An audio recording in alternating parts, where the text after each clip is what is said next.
Hello student, welcome to my YouTube channel. यहाँ पे हम कुछ इंपॉर्टेंट क्वेश्चन सॉल्व करने जा रहे हैं related to exponent and powers. Exponent and powers का कुछ क्वेश्चन है इंपॉर्टेंट, जो इसको समझते हैं। बेसिकली हमारा कॉन्सेप्ट क्लियर करने के लिए ये सब क्वेश्चन को हम लोग सॉल्व कर रहे हैं, इसलिए आप लोग लगातार वीडियो के साथ बने रहिएगा। एक दो क्वेश्चन और हम सॉल्व करके आपको दिखाएंगे ताकि आपका जो कॉन्सेप्ट है वो क्लियर हो सके। यहाँ पे इस क्वेश्चन को देख सकते हैं स्टूडेंट, यहाँ p पावर -4 दिया हुआ है, डिवाइडेड बाई 5 पे पावर -3 इंटू 10 इंटू टी पे पावर -8। यहाँ पे t का वैल्यू 0 के बराबर नहीं है, ये क्वेश्चन है। तो सबसे पहले यहाँ पे ये फोकस होना चाहिए कि हम लोग को सबसे पहले टारगेट सेट करना है कि करना क्या है इसमें। तो इसके लिए देख सकते हैं आप लोग कि t के फॉर्म में है यहाँ पे और यहाँ पे, और यहाँ पे ये 25 है, ये 5 है और ये 10 है। तो सबसे पहले हम लोग क्या करेंगे, जितने भी जो नंबर्स हैं उसको हम लोग बेस को सेम करने की कोशिश करेंगे। जैसे यहाँ पे 25 है तो ये 5 का स्क्वायर के फॉर्म में दिख रहा है, क्योंकि ये ऑलरेडी 5 है, और यहाँ पे 2 इंटू 5 के फॉर्म में इसको हम लोग लिख सकते हैं। t पे पावर -4 है और यहाँ पे t पे पावर -8 है। तो हमने बताया था पिछले क्लास में भी कि अगर बेस सेम रहता है, और डिवाइड के केस में अगर ये हम लोग ने पढ़ा था कि अगर बेस सेम है, जैसे a पे पावर m है डिवाइडेड a पे पावर n है, यानी यहाँ पे देख सकते हैं दोनों का बेस सेम है, और पावर्स में क्या है हो रहा है कि पावर दोनों का अलग अलग है। डिवाइड के केस में हमने सीखा था कि a पे पावर जो पावर्स होते हैं वो सब्ट्रैक्ट हो जाते हैं, तो यहाँ पे क्या हो जाएगा, a पे पावर m-n हो जाएगा, ठीक है ना, a पे पावर m-n। अब यहाँ पे यही चीज हम लोग अप्लाई करेंगे। यहाँ पे सबसे पहले हम लोग कोशिश करते हैं कि बेस को सेम बनाने का। तो जैसे कि देख सकते हैं यहाँ पे 25 है, तो 25 को हम लोग लिख देते हैं 5 का स्क्वायर, ठीक है, इंटू t पे पावर -4 डिवाइडेड बाई 5 पे पावर -3, यहाँ पे 2 इंटू 5 इसको लिख सकते हैं 10 को, और यहाँ पे लिख सकते हैं t पे पावर -8 एज इट इज, इसको हम लोग लिख देते हैं। यहाँ पे जो न्यूमिनेटर है उसको हम लोग एज इट इज रहने देते हैं, t पे पावर -4 डिवाइडेड बाई 5 का पावर -3, और यहाँ से देख सकते हैं 5 पे पावर 1।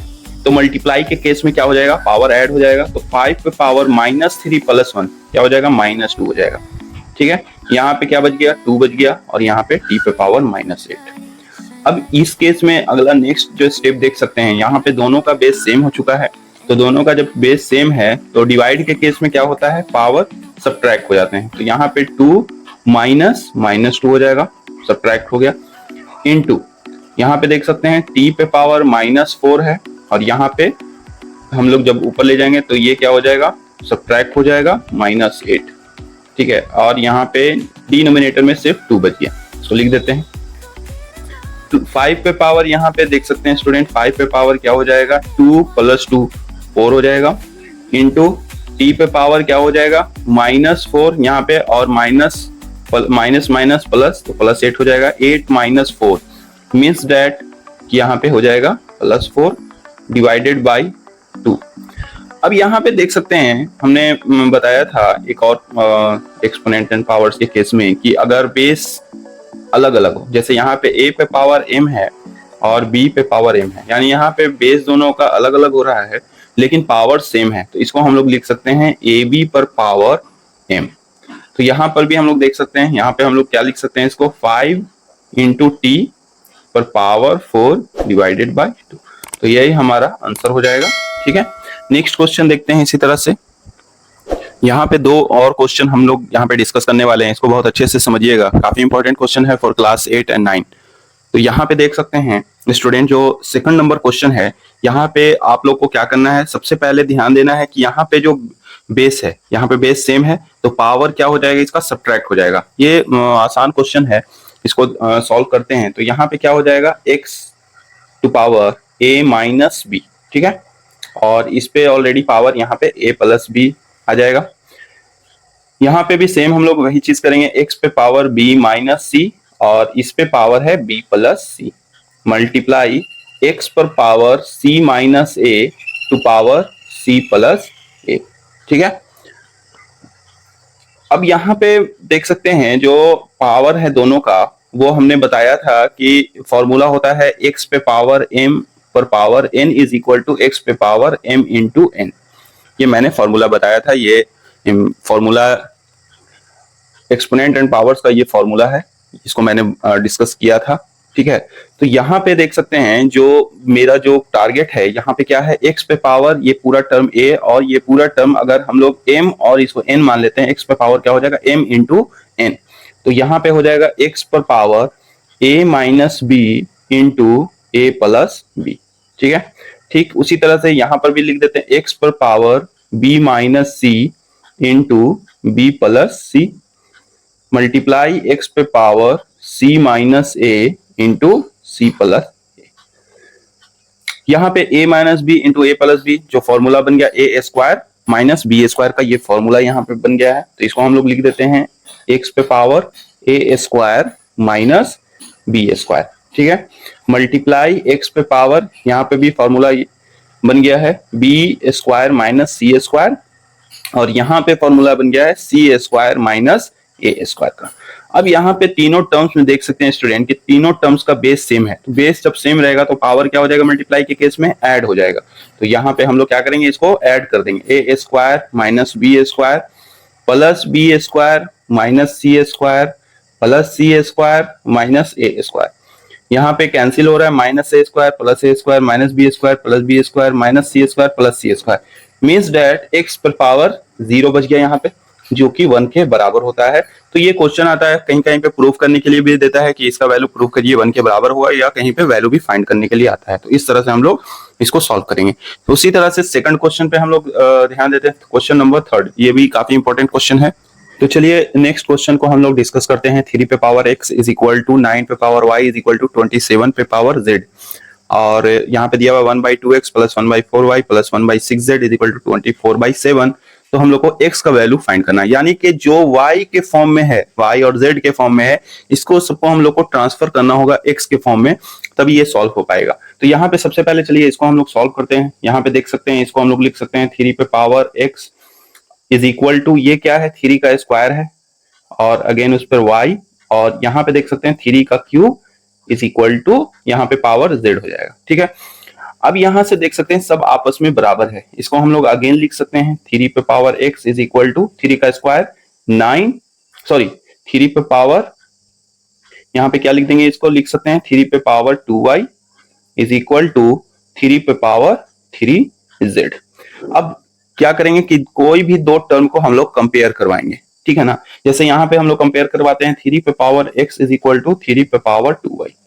यहाँ पे जानते हैं हम लोग बेस अगर सेम होता है तो हम लोग इसको कैंसिल कर सकते हैं, तो x का वैल्यू 2y के बराबर आ गया। ठीक है। अब यहाँ से देख सकते हैं कि इस वाले टर्म को इसके साथ अगर कंपेयर करवाते हैं तो क्या हो जाएगा 3 पे power 2y is equal to 3 पे पावर 3z मीन्स दैट कि यहाँ पे क्या हो जाएगा 2y is equal to 3z। तो y बराबर लिख सकते हैं हम लोग 3/2z। ठीक है। अब यहाँ पे हम लोग को चूंकि सारे नंबर्स को यहाँ पे इस तरह से हम लोग को चेंज करना है ताकि ये जो सारा टर्म है वो x के फॉर्म में चलाए। ठीक है, तभी हम लोग इसको सॉल्व कर सकते हैं। अब यहाँ पे देख सकते हैं स्टूडेंट, यहाँ पे सबसे पहले है 2x का वैल्यू और यहाँ पे है x। तो हम लोग क्या करते हैं, इसको 2x बनाने के लिए बोथ साइड हम लोग मल्टीप्लाई कर देते हैं 2 से। तो क्या हो जाएगा 2x is equal to 4y, ये आ गया 2x is equal to 4y के बराबर। ठीक है। यहाँ पे देख सकते हैं ये जो 4y है, चूंकि हम लोग को सबको एक ही फॉर्म में चेंज करना पड़ेगा, या तो सारे को x के, चूंकि x का वैल्यू हम लोग को फाइंड करना है तो x के वैल्यू के फॉर्म में हम लोग को चेंज करना पड़ेगा। तो ऐसा करते हैं, चूंकि हम लोग x के फॉर्म में ही सारे को ट्रांसफॉर्म कर देते हैं, तो यहाँ पे जो 2x का वैल्यू है तो x के फॉर्म में, तो ये इसको रहने देते हैं एज इट इज। जो 4y है इसको x के फॉर्म में ले आते हैं।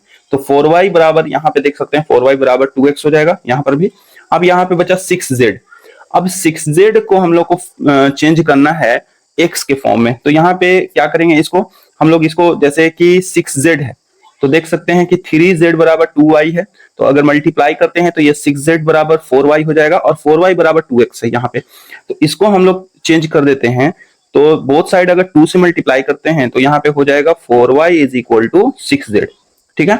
यानी कि जो 6z का वैल्यू था वो 4y के बराबर आ गया और 4y का वैल्यू 2x के बराबर हो गया। तो यहाँ पे देख सकते हैं सारा जो नंबर्स है वो x के फॉर्म में चेंज हो गया। तो चलिए हम लोग इसको लिखते हैं। यहाँ पे इसको क्या लिख सकते हैं 1/2x रहने देते हैं प्लस 1/4y, तो 2x के बराबर हो गया, प्लस 1/6z तो 1/6z, 6z बराबर 4y और 4y बराबर 2x, तो यहाँ पर भी 2x हो गया इज इक्वल टू 24/7। ठीक है, अब यहाँ से देख सकते हैं स्टूडेंट, जब इसका हम लोग एलसीएम लेंगे तो सारा एलसीएम क्या हो जाएगा, 2x के बराबर हो जाएगा। तो यहाँ पे हो जाएगा 1 + 1 + 1 इज इक्वल टू 24/7।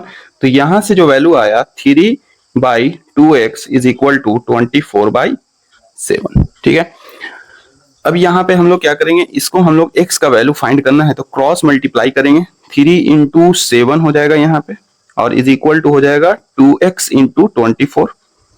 चूंकि x का वैल्यू फाइंड करना है तो सारे नंबर को हम लोग इस तरफ ले आते हैं, तो क्या हो जाएगा 3 × 7 डिवाइडेड बाई 2 × 24, क्या बच गया, x के बराबर आ गया ये। अब यहाँ से जो अगर कैंसिल होता है तो इसको हम लोग कैंसिल करेंगे, अगर नहीं कैंसिल होता है तो हम लोग, तो यहाँ पे देख सकते हैं 3 8 जा 24, तो यहाँ पे जो वैल्यू आया x का वो क्या आया 7/16, 7/16 के बराबर आ गया x का वैल्यू। तो यही हम लोग को फाइंड करना था, x इज इक्वल टू 7/16, तो ये हो गया है। ठीक है, इसी तरह से और क्वेश्चन के लिए हमारे चैनल को लाइक और सब्सक्राइब कर दें। Thank you.